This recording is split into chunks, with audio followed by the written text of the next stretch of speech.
Okay, because I was still in here. Thank you. Um, I was quite busy with the water sports on the Lower American, which is pretty much Natomas. The ability to learn about small boats at the Aquatic Center was really a fabulous experience for me. And I learned about the Army Corps of Engineers construction project in the late 2023 by seeing it and take place first at the CSUS campus commons area. So you can see it from the Guy West Bridge. The what happened with the riverbanks was enforcing erosion prevention projects. We got notice and to review the project and respond to the upcoming construction from west of Watt Avenue to the Mayhew Drain. It's a little over 3.25, maybe 3.5 miles. And what they wanted to do is remove 700 trees. And the trees are really the beauty of that river, among other things. The community was given 45 days to review 1,850 pages of documents, providing written comment after that if we had anything to discuss or say, please explain, or I don't agree with this. It was issued on December 23rd, which is a good time for all of us to sit down and read a large document. When did they start their research? You know, they probably a long time ago. It actually was brought up. That's a good question. It was brought up in Congress in 1998. Oh. But then they did different samples, and then they had different laws to abide by.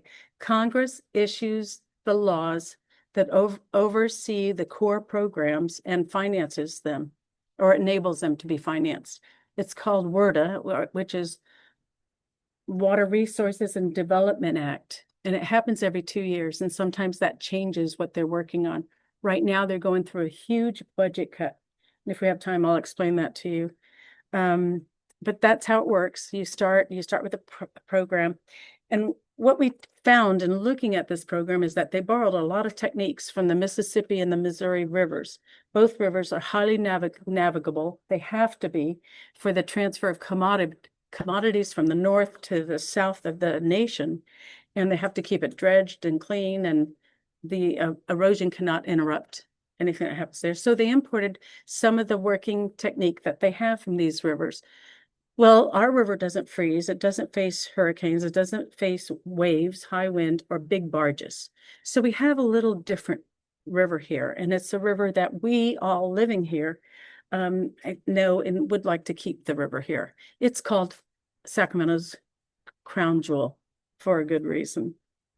So we tried to meet with the Corps, and we were turned down. And finally, 3 organizations filed an injunction on the project, and it is currently in place, but it is being appealed. So I'd like to just... What 3? Very good question. American River Trees, SARA. Does anybody know what SARA is? Okay, we'll talk about that a little bit later. It's a wonderful organization, Sacramento Area River Association. And what it does is it works to protect the river in conjunction with the county. Regulations and not oversight, but workability, collaboration. The signs that you see like along the river now, you know, the ones out here.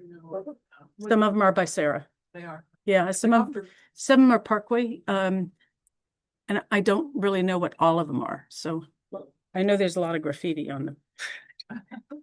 So I want to share with you what I learned. But what I did is I dug into the history of the river to understand the issues of the river, even before the Corps was here. And I got on a tangent here because I love history, and I went very deeply into it. And we have a fabulous and vibrant history on the American River. But caution, when we talk about history, not all records or facts agree, and many are incomplete. It depends on the recordings, by whom and for what purpose. New information changes what we thought was true. And I'm sharing what I know, which is limited because I'm only one person who gave it just a couple months of time to arrange and research. Although I started with some basis because I lived in California for a while. And I learned there are so many conflicting stories, facts, I enjoyed them, but I hope not to add to them today. First, let's look at the watershed. The water topics. We're going to cover history, American River, the wild and scenic designation, and the contract and our goals and desired outcomes. The watershed. I don't see a cursor. I do. Oh, good eyes. I didn't see the cursor. So Yeah. what the watershed is, I see it. Thank you. It starts on the western side of Lake Tahoe in the Sierras, and 3 forks of the American River start up there. And these forks are being fed more tributaries. So it's not just one river, but it's named one river because it eventually comes into town in one river. This is the North Fork. Can you follow the cursor okay?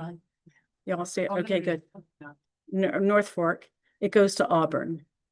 Then there is a Middle Fork. And it goes into these combine and make the Middle Fork go forward, and then it goes into Auburn.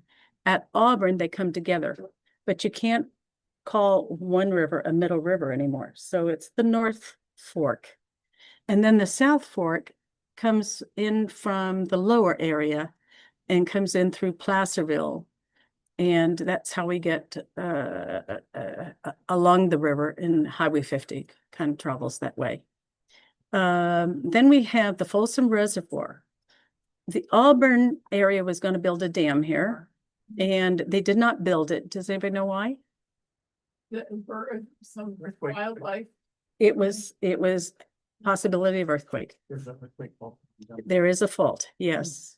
And so that wasn't going forward, although they scoped out the land for housing, and they called this the Lakeview area, and this is and it just did not happen.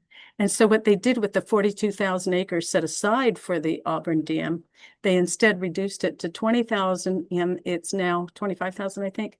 It is the Folsom State Recreation Area. And it is specifically for public enjoyment. So it was a bit of a win. The rest of it, they built house. I don't know, and I don't care. Sorry, but the rivers are classified as to the danger of being on the river, whether it's canoeing, kayaking, or swimming. And these 3 have different classifications. The lower, the South Fork, gotta find my cursor again, is the easiest one to travel on. And that's the one where most of the commercial rafting trips take place, on the South Fork. And beautiful and easy. The classification is 1 is very placid, 2, 3 is up to intermediate. In a canoe, you don't want to go beyond 3 unless you're an expert, because you can get water in there and get flooded pretty easily. The Middle Fork is the middle range. It's like, whoop, sorry, didn't mean to go there. I gotta get out of here. Okay. Nope, I'm in I don't want to end the show. Last viewed. Oh, good. Got it. So the Middle Fork is an intermediate. You wouldn't probably want to go into an open, and you could probably do rafting with professionals. Now, the North Fork is the wild one. It's classified between 5 and 6, and 6 is very dangerous. And you pretty much have to go on your own. If you are in danger, you may not get rescued. That's how deep it is, how fast it is, with crazy rapids. Now, of all 3 of these forks, the North Fork is deemed a wild and scenic river. This is a process you go to for a label or to follow the act and be covered by the act, which requires you to have outstanding, remarkable values. And that's how you apply to be a wild and scenic river. And then it helps you preserve your river in a free-flowing state. And that's the whole purpose, to get federal and or state recognition as a wild and scenic river. We will revisit that topic. So then the Auburn Lake comes up because you have the dam. Let's see what we're gonna do next. So that is the watershed. This is what we're trying to protect, American River trees and the wildlife, with such a variety of wildlife. The big trees, we have huge oak trees that have been there for 200 plus years. We've got this wonderful western pond turtle. We have a woman now who's working to make that a protected, not protected, but endangered species. And it is very commonly found on Bushy Lake, and they really work to keep that habitat good to help foster these turtles. There's an egret. Have anybody seen an egret? Few? I love it. This is a bobcat. The bobcat was recently introduced to our area of the river. Mama came down and had some cubs. So we see them peeking around and they're just adorable, but I'm so afraid of their interaction with humans. I want them to be wild forever. Deer is on the lower left, Canada geese. This is a green heron, and over to the right is just a river view.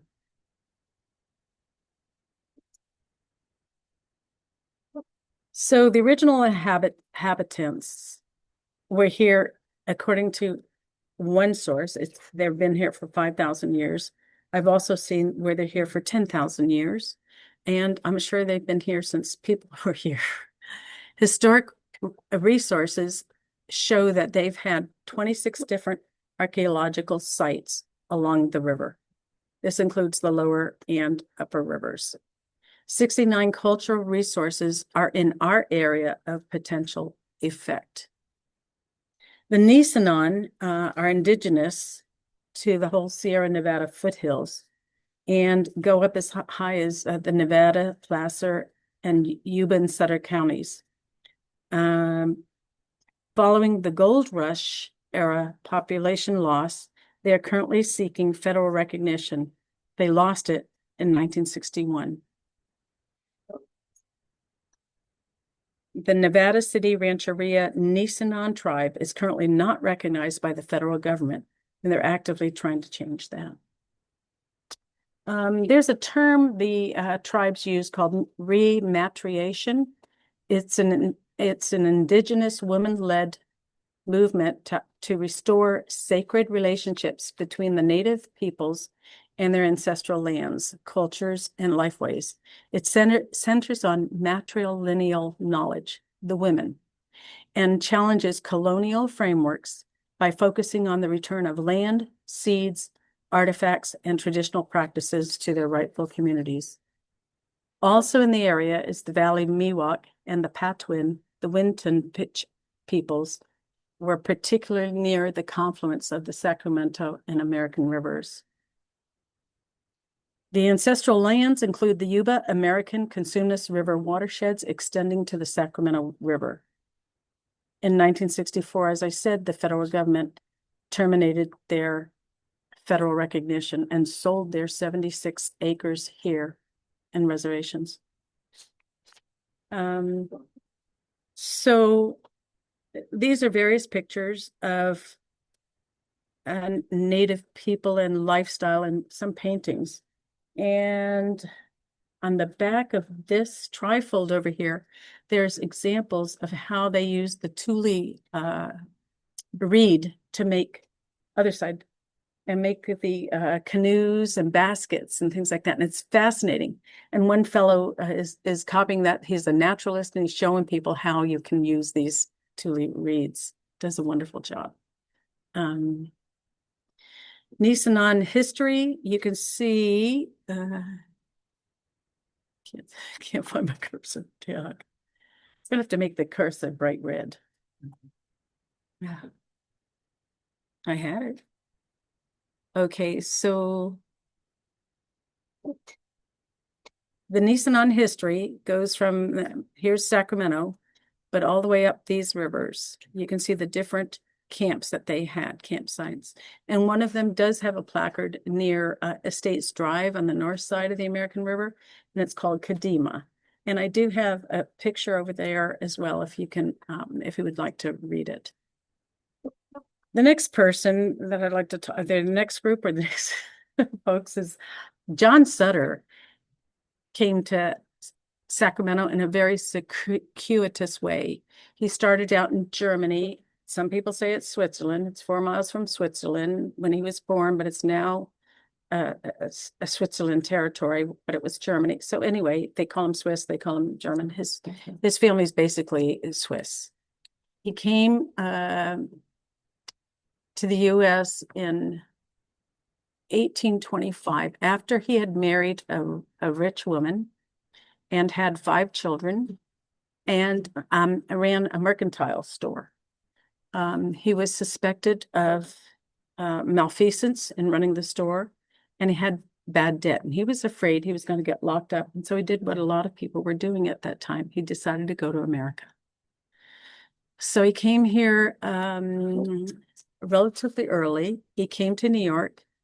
Then he got transferred to, not transferred, he transferred himself by conveyance to Kansas City. And from Kansas City, he went to Fort Vancouver in Washington. Now, this is really an incredible guy who hooks up with people and is able to do this transportation. But along the way, I'm pretty sure he bought and sold equipment to make some money.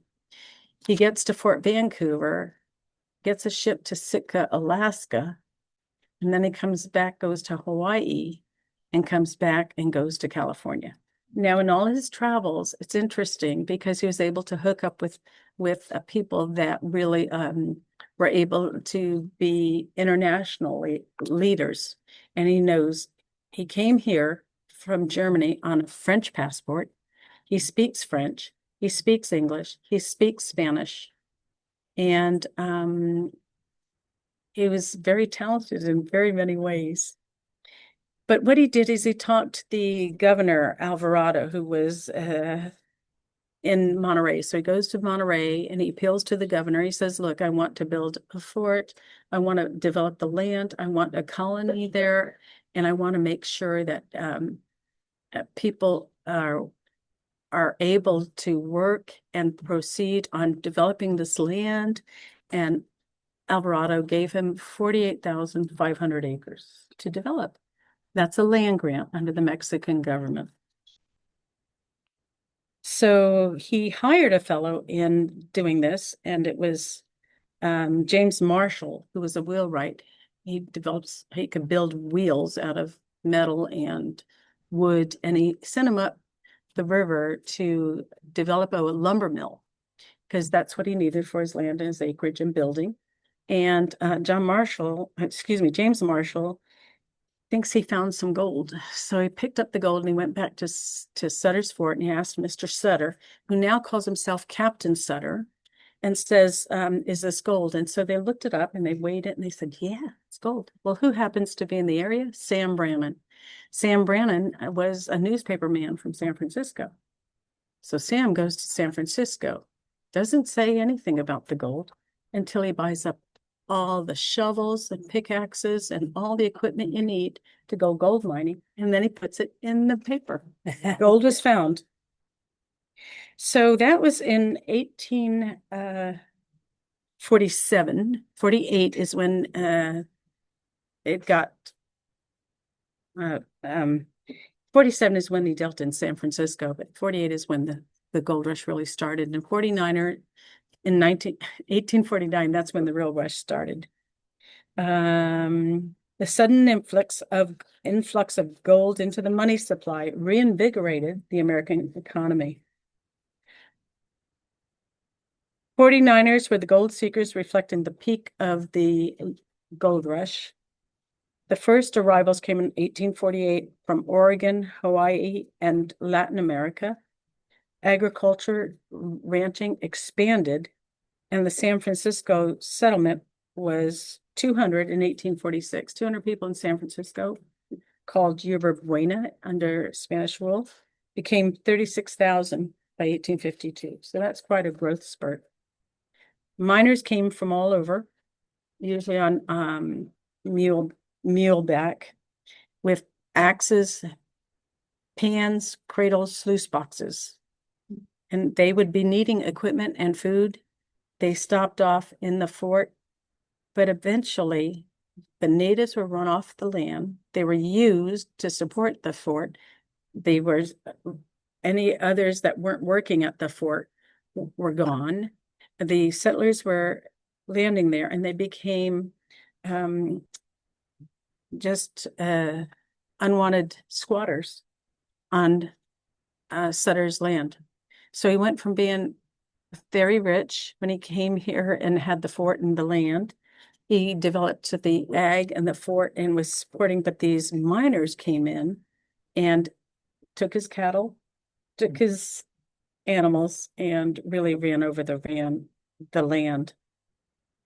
And that was how it was from 1849 through about 52. And then they introduced hydraulic mining. And hydraulic mining was to wash, and they did this a little bit with the sluice boxes. They took that part of the water to wash the gold downstream, but now they did a major hose. They first started with the hose, and then they had a huge hose, and the volume and the speed of that was incredible. There's a fellow known for developing that. Now, I thought hydraulic mining started with the 49ers. No, it was in Rome, and that's how they developed a lot of their aqueducts. So it's not new, aqueducts. So they have been working with the water for some time in that manner. So tons of earth and water are delivered to the mountain streams that fed rivers flowing into the Sacramento Valley. When the river widened and the sediment deposited it into the floodplains, let's see. Let me go forward here. Here's a picture of the miners. Now, I love this. The fellow up in the right-hand corner looks like a regular miner that I've seen in Wild West films, right? California poster here is for passage, but they're really appealing to the guy with the pickaxe, the shovel, the wagon for the miners to go by clipper to Sacramento. But this one with the 4 people standing in it just is heart-wrenching. You've got 3 guys that look like they've been working, and you have a woman who is wearing a corset, a bonnet, long skirt, and she's carrying probably their lunch. That's what I think. But boy, is that a picture. So hydraulic mining. This is some artwork and some actual, you can see how pressurized these hoses were. And they were able to do some gold mining, but in mega areas. And these hydraulic hoses could take down mountains or portions of mountains. High pressure cannons were called monitors or giants and were used to blast the hillsides. And from that, they get some debris that they can look for gold and also see some veins in the mountains. This was outlawed in 1884. It's the first, what we call the first environmental lawsuit. Now I'm going to skip a slide because this is what I want to show you with the various impacts of the hydraulic mining. The first slide on the left top is pre-1850. This is what the river looked like. This is a picture of the river or drawing of the river and the riverbanks with the river. Then after the hydraulics period or the mining period from 1850 to early 1900s, all that debris from the mountains started filling up the riverbanks and made the river rise and widen. So you're pretty much playing with the natural cut of the water that comes down into the riverbed. And the present position is we don't really have much sediment coming down anymore because of the dams. And this is how it works today. And you can see we have the levees also here.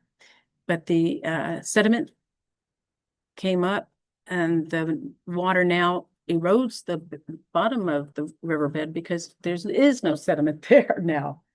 So it's a catch-22. Whoop, I got to go back. How do I? Oh, here we go. So there's also impacts from mercury. I have learned this just since looking at this for this project. Mercury was used in mining to separate the ore from the gold. It leaves mercury, it releases mercury into the environment in two forms. So over to the left, you can see the mercury in the pan. They add the mercury to the sluice boxes or the pan, and it adheres to the gold, so you can quickly get to the gold and separate it from the ore. Then how you get rid of the mercury, you burn it off or you wash it off. And so either way, you contaminate either the air or the tailings. So the tailings, the waste materials wash downstream, contaminating land and aquatic ecosystems. In the water, mercury transforms into methylmercury and can accumulate in fish. Now, I remember a few years ago, I mean, like maybe 20 years ago, they were talking about don't eat too much fish in a week because you will get effects of mercury poisoning. Mercury is still there. It's still being vaporized, so it's in the air and it's in the aquatic animals as well as the soil. Okay, so the Great Flood was in 1861-62. I love this picture. It's very historical. The story goes that the governor had to go to the capital and he had to go by boat, being paddled by his friends. It was hugely affecting the town, of course. But this is the Great Flood of 1861-62. And there are a series of floods then, and we still have floods. The scene shows the floodwaters in January 1862. It's west, looking west from the 4th Street in Sacramento. And this is the picture that the Corps of Engineers still uses to say, we're in danger of flood. And how appropriate is that? It was very frightening in this day, and you couldn't really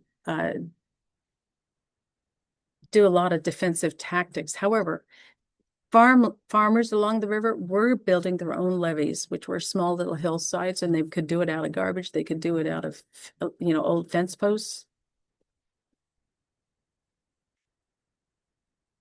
So then they came the dams. And the first dam was built at the bottom of the Folsom, which is now Folsom Lake. And this is a picture of the old Folsom Dam. I love this picture. It shows where the dam came from. Here's the building governing or running the dam, and also may have been part of the hydroelectric process of gathering the water and feeding for electricity. But if you go over to the left side, you can see a little cliff here, and you can see a little broken wall, and that's where the dam was. And if you look way back, there's a very straight line to the horizon, and that's the new dam. And that dam is here on the map at the bottom of the lake. In addition, there's Natomas Dam. And this makes Lake Natoma. This is built, both of them were built in 1855, the new dam and the Natoma Dam. Nimbus Dam, excuse me, that made Lake Natoma. 1955. Did I say 18? Sorry, maybe I heard. It could have been me. Could have been me. So the original new Folsom Dam consisted of these gates. And then over to the right is a spillway they just added as part of the protection they wanted to upgrade in part of this project. And they built that, and it was used in 2017. It was opened. And then over to the right is the Nimbus Dam. And this is where the aquatic center is. And does anybody know what this area is? Very good. It's the hatchery. Now, off in Nimbus comes this little canal that feeds, creates an artery to stabilize the flows. And it also used to feed the nuclear power plant to keep the power, yeah, to keep it cool. Thank you. Now, this is the construction originally of the spillway. They just finished construction. Now I can do the video if somebody gets me back onto the slideshow. Would you like to see the video? It talks about the core mistake that they made on this. It's admitting a mistake, but I like the way they do it. It's very transparent. And I admire that.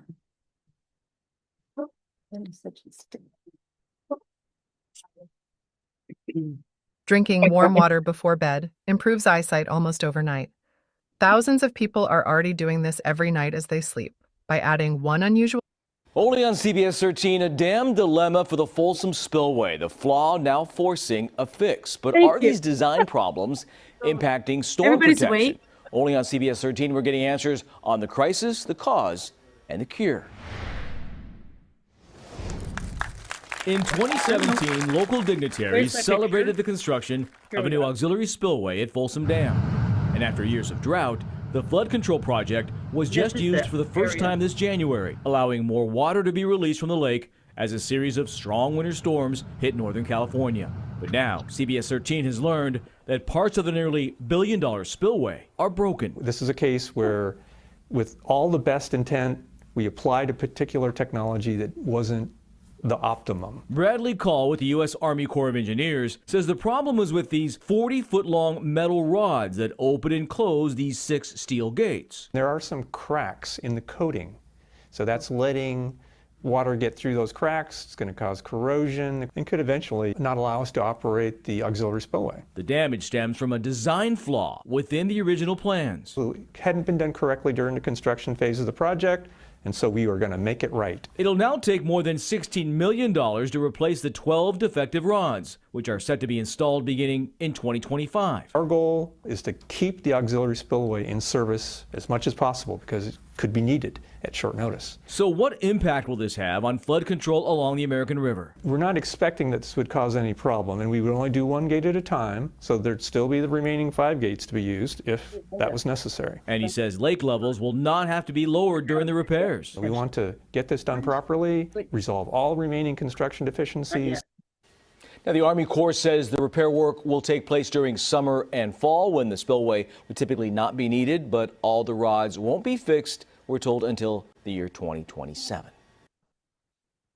So, my point in showing this Make it smell.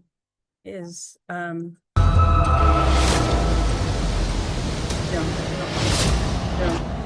No one saw this catastrophe coming. I had never seen it. I don't. What's going on? Linda's going to help me here. What I like about it is they found a mistake. They're going to correct it, but it was a design flaw. If you make a design flaw on the parkway, how are you going to fix it? Yeah. And that's what we're asking, is make sure you have the best design. Thank you, darling. Yeah. Okay, thank you. Thank you. Okay, yeah. So the other project they just finished is the weir. Have you been following this at all in Sacramento? And it's so interesting. On the Sacramento River, they have a weir and they've extended it, meaning that it's a place that allows the river, when it rises, to run into land area that's not being used, bypass, yellow bypass. So what happens is they had this wonderful expanse, and they're showing KCRA what they're doing. And within the month, the last gate was like falling into the cement. I mean, into the soil. And so We can't hear you. The gate. Yeah. No. The gate at the end, the last one, was sinking. And so KCRA said to them, you talked to us last month and you didn't tell us you had a problem. He goes, well, we didn't last month.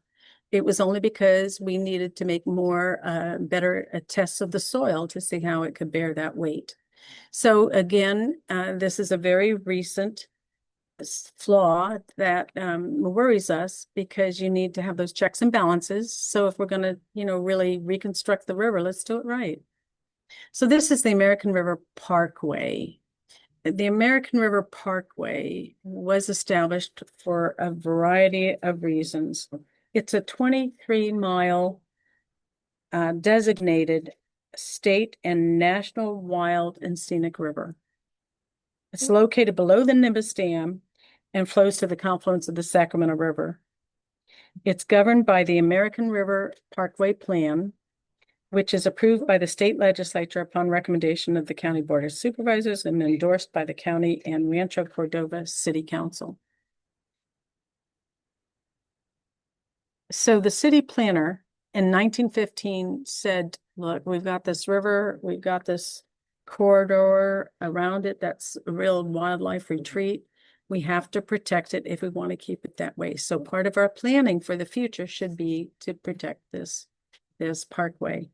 In the 60s, there was a supervisor who got the Board of Supervisors worked up to protect the river and the environment around the river from specifically developers. They wanted to keep it clean, not clean, but accessible for the public to use both the river and the environs that just feed the soul. So the SARA organization began. That's Save the American River Association. It's a grassroots organization established in 1961 to spearhead the establishment of this parkway.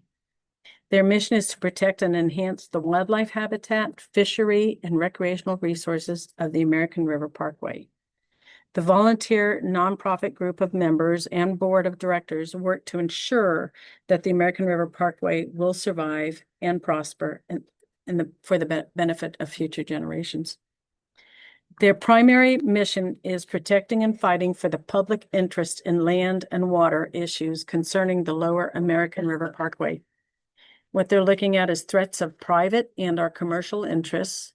They advocate on the Sacramento Water Forum, another agency, to ensure a stable water supply through 2030 while protecting the resources of the river and the parkway.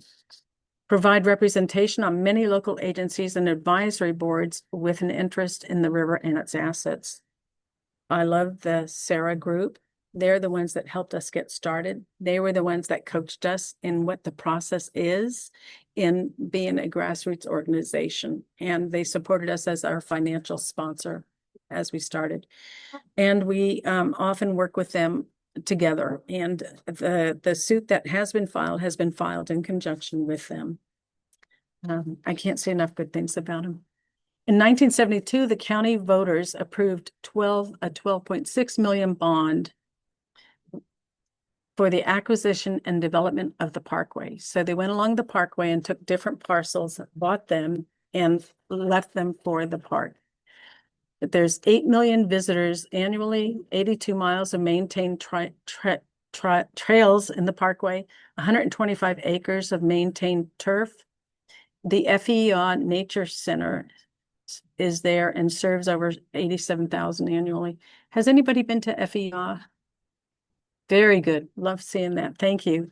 I'm sorry? I got a good case of poison oak from there. Well, you gotta have the right guide. And it's been deemed a wild and scenic river. Now, the rules of being in the right, covered by the Wild and Scenic River Act is that you had to have what? An extraordinary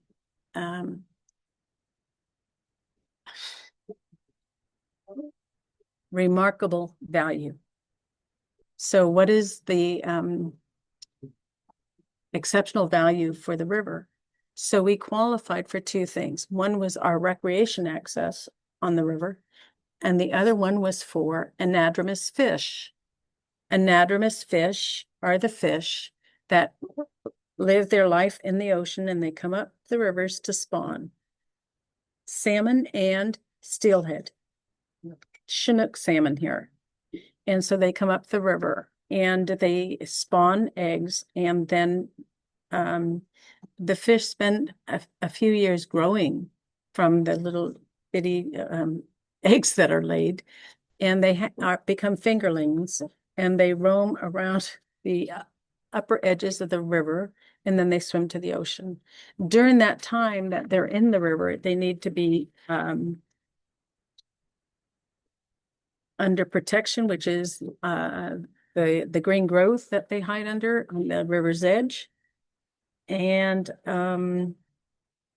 we have a chart of anadromous fish. So it is here, the Chinook and the steelhead. Extraordinary scenic, recreational, fishery, or wildlife values, and we have them.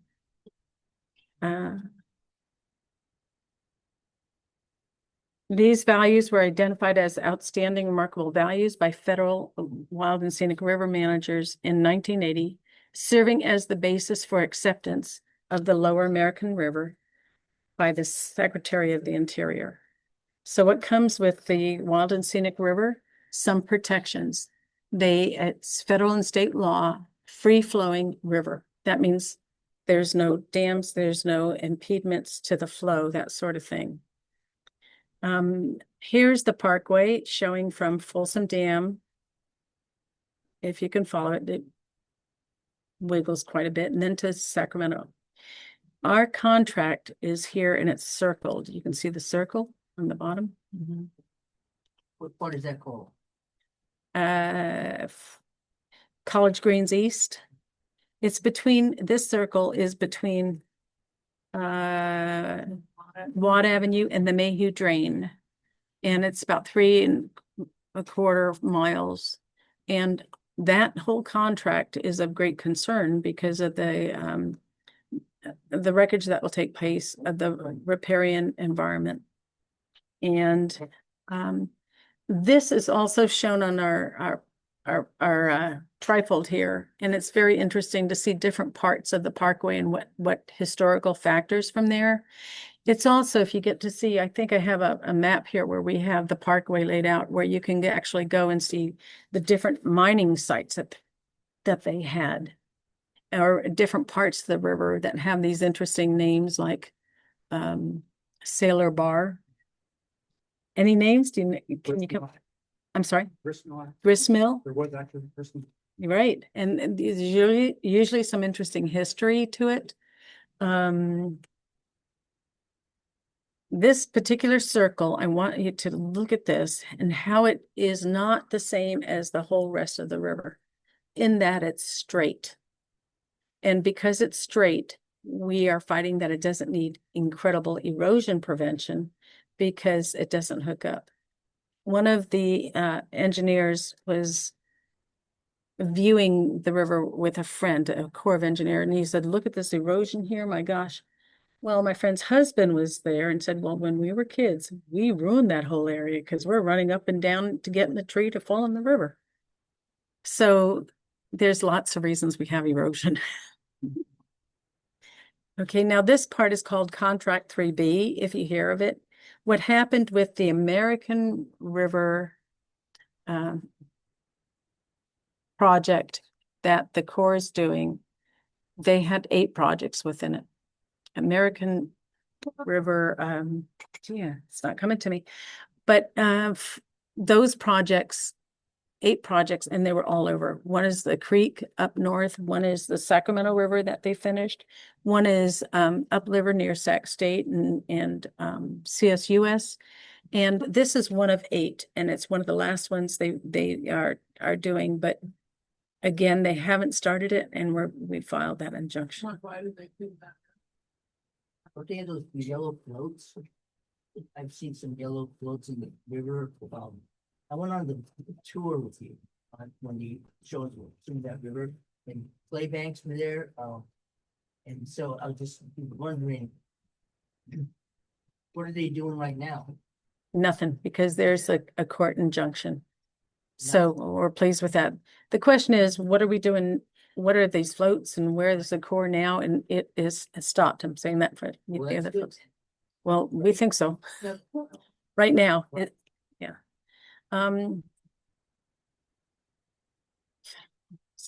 Okay.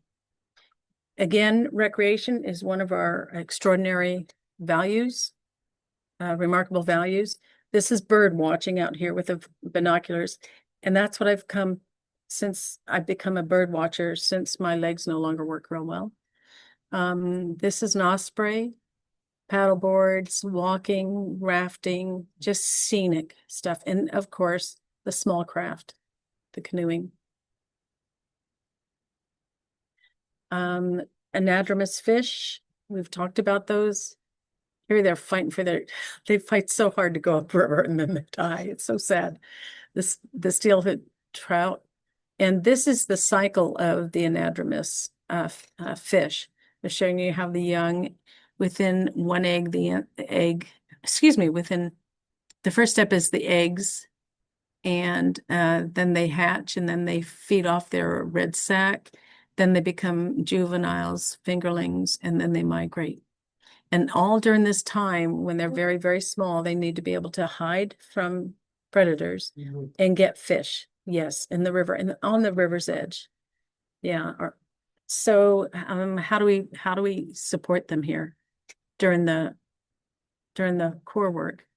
You need sufficient stream flow and the ability to migrate upstream without barriers in order to have anadromous fish. Good quality, low temperature water, spawning grounds with the right size, and juveniles need hiding places. So this is a closer view of the actual project area. This is what, and on up. And this little area here is all beige. That's Larchmont Park, and that's where they plan to have their staging area.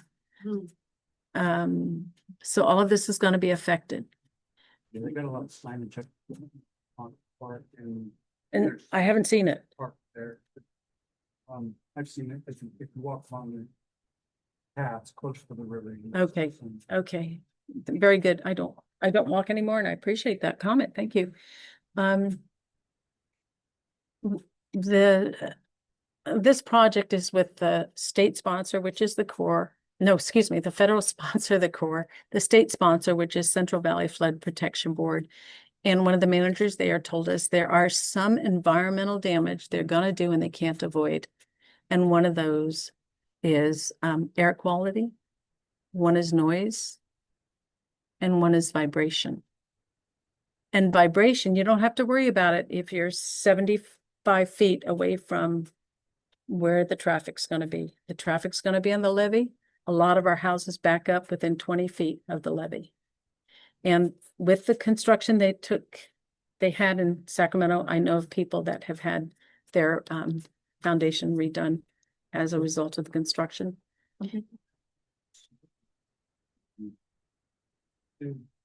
Don't know about that. We'll have to talk about that. That's interesting. Some flooding going on. Okay. So the air quality is what worries me the most, because this area here, where the park is, where they're going to have the staging area for these large trucks, is right next to an elementary school. And so in air quality, they have emissions of the tiny particles, and they can get into your lungs and your bloodstream. And so I've talked to the principal of the school. I've talked to the Rancho Cordova parks, and they gave them the okay to come in and use that park. And so in talking with the Cordova parks, they said, the Corps has promised us after this construction, they'll be able to repair the park and also add more soccer fields. So it's a win-win situation for a lot of people. I don't know. So when we had that comment period, we had almost 1,000 letters turned into the Corps. A lot of them talking about, please don't cut down the trees. Please be careful of the school. Please be careful of the air quality and all of this. So they have not made any changes. We have tried to get in touch with them. I'll talk about that in a minute. Staging and construction zones on the north side and the south side. And then they're going to be covering this whole length of the river on the south and this on the north. This was the first sign of their starting the campus commons area. A friend of ours was taking a walk and she goes, "What is going on?" So this is what happens. They come in, And this is the impact of the construction. Riprap is just generally big quarry rock that is used on the edge of the riverbank, and it prevents erosion of the soil underneath. This other one over to the right is more smaller rocks that may be part of the burying that they do. I can't really tell, or it may be left like that. They're building these huge trenches where they pile up rocks and they cover it with 3 feet of dirt and they plant on it. So you see a really pretty riverbank. However, it's not big trees and it will erode. The purpose of it is to protect erosion. And the way it works is it shoots the rocks into the river when the river flows. Are they using native plants or are they planting grass? No, they try to use native plants. They've done some things well, I have to say.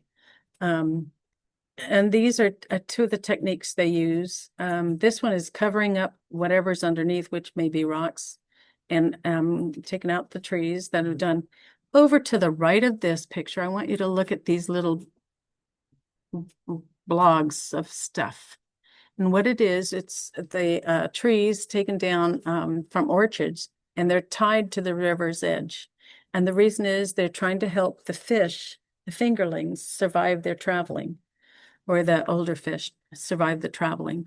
And well, that only works if it's in the water. And already they're not in the water. So that's heartbreaking. Over here is what's called the tiebacks. It eventually gets buried, but this hidden rock area supposedly will keep the water from going up the banks and down the river instead. Intense and of course, pretty proud of the work that they are completing. These are available on the Corps website, and I have a handout for the Corps, and it shows the website and the Public Affairs Office telephone number if you ever want to use it and follow up on that. We'd love that. So the downstream projects, we were told, Nancy, you don't have to worry about it. In 10 years, it'll all be back. Well, no, those trees won't come back. Some of them are 200, 300 years old. And this is the view from Guy West Bridge. And again, you can see on the left-hand side, the debris, not the debris, but the willow pieces or the orchard almond branches tied again to the river's edge out of the water. So they're very proud of this. They completed this in 2023. This is the campus commons area, and this is the growth that's returned. This is nothing like the environment that we have today. And why it's acceptable, I don't know. This is the water treatment plant down the river there, or upriver, I should say. Let me get my cursor there. There we go. Just so you can orient yourself. Now, they talk about the devastating effects of velocity. You've got high water level and you have very, very fast water.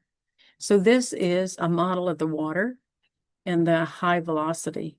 Starting over to the right, the red is the most dangerous part of that river flow. All of this is river flowing during high rise. But the red and the yellow are more devastating, fast, quick. And then the green and then the blue is less velocity. Well, here's the Mayhew Dam right in the middle of the diagram. And from Mayhew over to towards Campus Commons, there's no velocity right along the river. That is quiet. And to show how quiet it is, my friend took his dog swimming, and here he is down here in the corner, if you can see that little dog in the river scene here. So it has many heritage oaks that are 200 plus years old, root stabilized, nothing you don't know at this point, but this is our love, showing the love of the tree. The roots are a stabilizing effect. Wildlife will be damaged. And we're asking for more nature-based solutions. And we even suggested what we have looked up within the Corps' own files. And these are branch packing that we can insert And they said, sorry, but it won't work on this river. And they won't talk to us. They just respond in writing and collectively for the comment letters. And they said, well, why they can't do it. So it's 3,000 pages for them to review. They took a year to do it, and they gave us 45 days to look at that 1,800 page packet. So we're asking the Corps to pause, engage with the local community, and come up with alternatives. And not the whole river has to be done like in Campus Commons. There may be areas that might succumb to erosion. Let's work on those areas. This is a cartoon drafted by a neighbor, and I just love it. Attention all civilians. This is the U.S. Army Corps of Engineers, and we're here to execute the Lower American Rivers Erosion Protection Project. The area is now officially off limits. Here's a bird saying, whoa, what's all this about? Another bird saying, I don't know, but I sure don't like the looks of it. And down below, you see the horseback rider, the hiker, the biker, the picnickers, people in the water, and all the fish and ducks are very happy down at the bottom. I love this. This is a pretty intense cartoon. This is after it's done, 2 years later. Now hear this, Mission Lower American River Erosion Protection Project is accomplished. The parkway is now officially opened. Really? This is what you get, 1.8 billion? There has got to be a better way. Whatever, we're out of here again. So we're talking about what's in the trash: clean water, recreation, mature riparian forest, climate change, counteractive nature, wildlife habitat, clean air, etc. So we all think there's a better way. We don't ever want to hurt the Corps and what they do globally. It's a really good set of engineers. Individually, they're great, but they will not sit down and talk with us, which is so fascinating. Oop, I thought I had one more slide. The one more slide I wanted to show was their definition of communication. And they said generally communication is when you have a lot of information to share with somebody, and it's generally a one-way process. I have never heard that anywhere else. Mm-hmm. So we're fighting them. We have a petition there that says basically we do not like the project. Please come back and do it better design for it. If you'd like to sign it, you're welcome to. Also, the purpose of that is to get legible emails, and we'll put you on our mailing list if you're interested in following the project. I have displays of different things. This is the core project here and what we stand to lose in the middle. To the right is the watershed, and it shows more about details on that map of the river. And also the left-hand side is the fellow went canoeing, and he saw this merganser, a particular kind of duck, acting differently. And he came back and he started photographing it and seeing what's happening. The merganser was calling her chicks out of the tree. So she's trying to get them to fledge, and the chicks are tumbling out onto the ground and then following mama. And eventually they all make it into the water. So it's a wonderful story, and I hope he develops a children's book out of it. And finally, in the back, we do have some things, stickers and pens for you to take. And I appreciate everybody spending time here today. Thank you. Thank you. Thank you. Yeah, I really. Thank you. And if you have any questions, the one thing I wanted to tell you about is watching out for the river is a full-time job. And anybody who wants to help, I have my card there. Pete also has his card, and he's my colleague. And we have partner organizations, and they're listed here. And Sarah gives help to all of them. But we have so many different kinds of things. We have waterbird habitat, where the woman is saving animals that are injured by fishing gear. And then she cleans up fishing gear. And I went magnet fishing with her. I kept sticking to the fence, the iron fence that was there, though. That's not what you want to do with a magnet. It was a lot of fun. But you're welcome to look through this.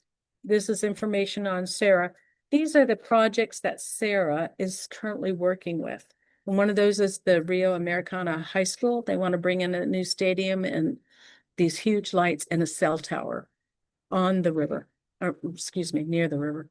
Can't be on the river. If you have any questions, let me know. And if not, if I don't know the answer, I can make it up, or we can Google it.